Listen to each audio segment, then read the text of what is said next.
Could you introduce yourself? I'm Ettiene Van der Watt. I'm the Regional Director of Access Communications. Been with Access for the past 14 years, responsible for Middle East and Africa, which consists of 70 countries, all the way from Kazakhstan to Cape Town. How long have you been associated with Intersec? We're founding partners, so we've been here right from the start, from the very first show. And back then it was of course a much smaller show. We had a bit of a very different landscape when it comes to partners and competitors, but we've been here for the past, I think it's 16 or 17 years. How important is Intersec for your business? That's a good question. I think Intersec at the beginning of the year is a fantastic show because it starts the year off on the right note.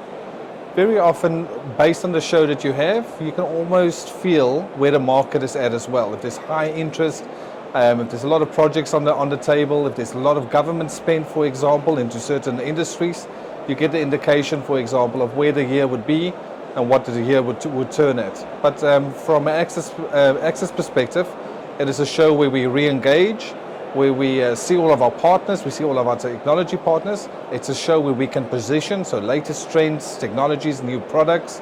And lastly, it's also, we use the show to do a lot of appreciation.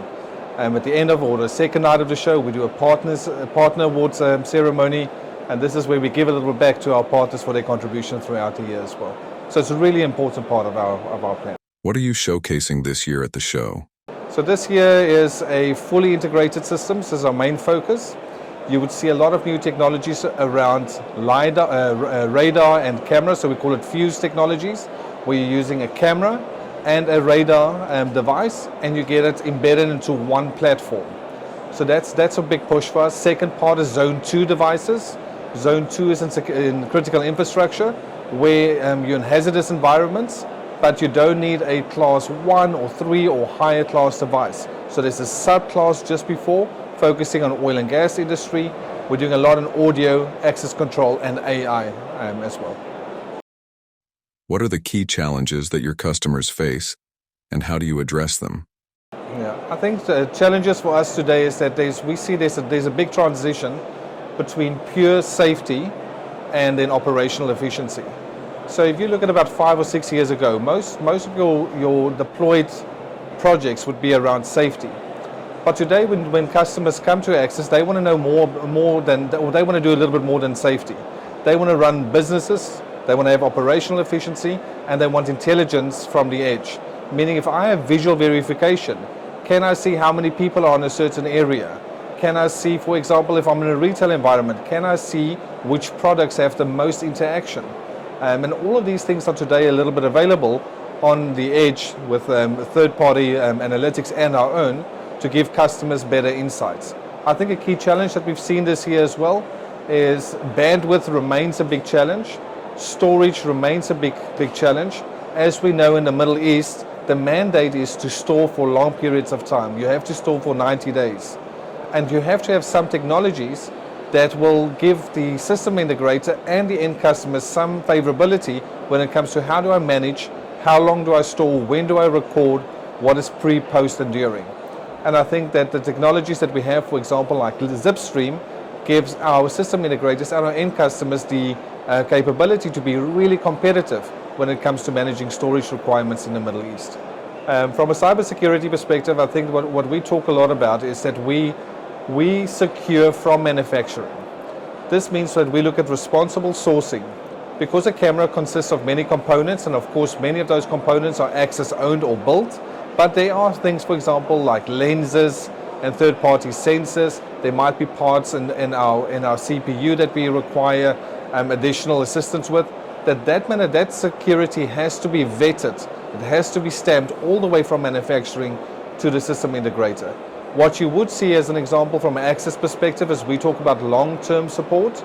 If a camera's end of life, it's end of its life cycle, 5 years post end of life statements, we still make sure that patches are available for all our devices, upgrades are available, and that those devices are cyber secure, although they're out of circulation for more than 4 or 5 years.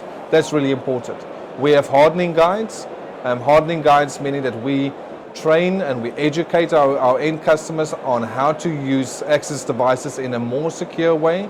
we educate them with regards to how do we do firmware updates, what to avoid, and some pitfalls that they might see in our system. The last part around cybersecurity, which is really important, is that our integration partners carry the same message. If you, for example, look at a VMS company, which is video management systems or software, you would see big names like Milestone, big names like Genetec.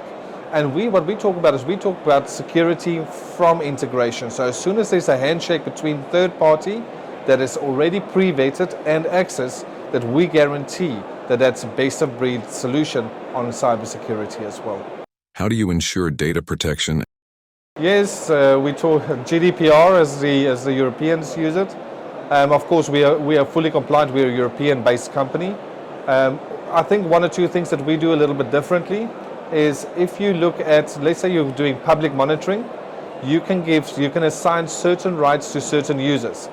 A good, simple example for an end customer is if I'm looking at a school, let's say I'm monitoring the entrance of a school, I definitely do not want to capture the faces of each and every child coming in and out of that facility. But what I can do is those who are accessing the viewing monitor only get the movements of the individuals, but all faces and bodies are what we call blurred or masked. And that mask is live, which is really different, meaning a mask that moves around. Let's say I've got a 13-year-old entering a school, going from the entrance gate to the reception. I will only see the block movement, but never the face will always be distorted.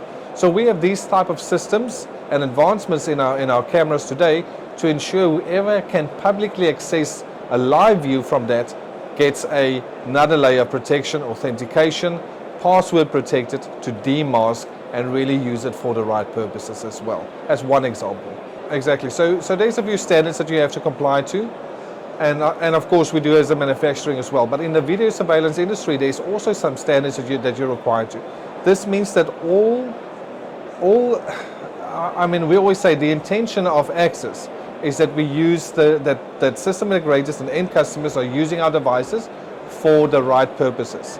Should they feel that they don't want to use this, or they're using this, for example, to discriminate or to segregate certain classes, groups, colors, backgrounds, and so forth, we will actively pull out of that environment. So what do we do as a manufacturer? When we engage with end customers, we ask purposeful questions. We want to know the ethical use of those devices. What is the purpose of the project that we are doing with? And then we do the approval, for example, to go ahead.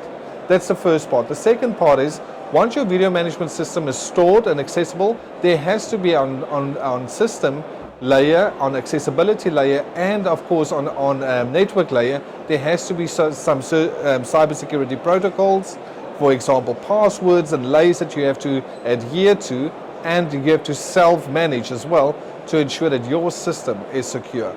What we have in just as an Access owned product is all recorded software has a verification part of that. It's got a verification token and a verification player as well, meaning that you can say this has come from a certain device at a certain time. It's time stamped, date stamped, and it is authenticated through the player and the devices. How do you see Smart City evolving in this region? And what role do you play in this market segment? So from a smart cities perspective, we look at it at quite a few layers. And the first layer we look at in smart cities is connectivity. And this is the simplest part of it. This is meaning that I am on an IoT platform, I'm in a sensor environment, and I need the integration between multiples. So you look at your platform, you look at your connectivity, and that's step one. And then the other steps that we typically work on, we work on safety.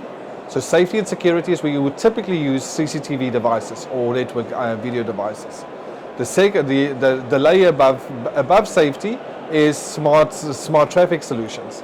I want to know what is the flow. Are there any restrictions? Are there any hesitations? Is it slowing down in certain parts? And I can monitor that. I can track that. I can do parking management systems. I can do access systems to support traffic monitoring as well. And then the last layer that we put a lot of effort on a company is the environmental aspects. And this means that our devices have the interconnectability to traffic, or not traffic, to environment sensors. Meaning If I'm in Dubai and I'm expecting that there would be a lot of rain later this afternoon, how would I expect that? I will typically use pressure monitors, environmental monitors that are connected to my access cameras. What do I do then get is I get verification that it's starting to rain in certain parts of the UAE. Once I have the environmental alert, I then know how to go back to layer 2. I can facilitate a different traffic flow management, meaning my red lights will be red for a longer or shorter period of time. Access to certain areas will be restricted. I can do my smart notifications on my boards as well, because I have the second tier of verification. And to go back then to your first layer when we spoke about IoT, meaning I can now work with other IoT devices to ensure that that rainfall that we're expecting in a certain period of time is all managed through platform based on the sensor reading that we received to verify. What are your expectations from the show? A lot. The show is it's a big investment for us, but it's also a very big opportunity. Typically at the show, the expectation is for us is to engage with our partners, but the expectation is, of course, is to re-engage with new partners as well, or ones that we haven't seen over the past few years. The nice thing about the UAE is that it's such an open market. So we have a lot of Qataris coming in, Saudis coming in, Kuwaitis coming in, Omanis and so forth. So it is really a very international, multi-regional platform to engage with our network of partners. Another expectation of the show is that that people appreciate the value that we bring from a product perspective. So when an end customer or a system integrator walks onto our booth, they have a full access experience. They're welcomed. They're integrating or interacting with a lot of technologies. They have VR devices where they can look at our training schedules for the year. They can register, they can follow up, they can plan, and they can manage their projects.